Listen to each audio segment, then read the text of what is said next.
But also, can I ask something? Ni kwa nini na nani alifanya hii katiba ya Tanzania ambayo is one of the most backward?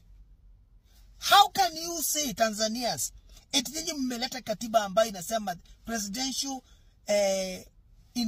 elections cannot be challenged, that presidential elect a president elect cannot be challenged in a court? Who has this in the 21st century?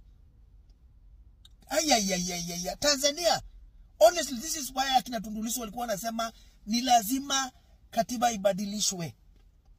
Election cannot happen until we have these things changed, because here kusema eti diwani ama mbunge anaweza kuchukua challenge, lakini ya presidential once they are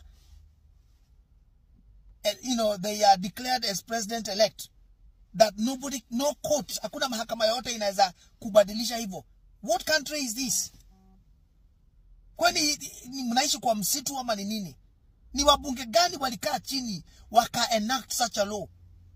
That is such a retrogressive mindset. No, nobody should be above the law. Not the judges, not pastors, not bishops, not president. Nobody should be above the law. The law should be the one that must be upheld. The Constitution of Tanzania should be supreme and should have everything to protect wananchi wa Tanzania, president wa Tanzania, mbuzi za Tanzania, even the airwaves of Tanzania. Sasa hii inasema eti president elect cannot be challenged. Presidential election cannot be challenged in any court, mahakama yoyote ya Tanzania. Who agreed to this?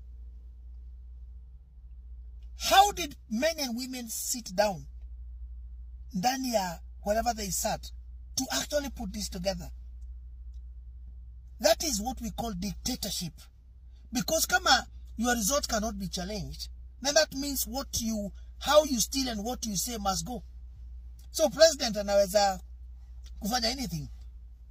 If you cannot challenge presidential elections, I don't even believe you can sue a president. But presidents are not different. Wananyamba kama mtu mwingine, wanakunya kama mtu mwingine, wanakula wanakunywa. Suluhu alinyonyesha matiti watoto wake kama watu wa mama wengine wanafanya. Anavaa nguo, knickers, pants kama wanawake wengine. Why should her election not be challenged? Why? Kwani yeye ni nani?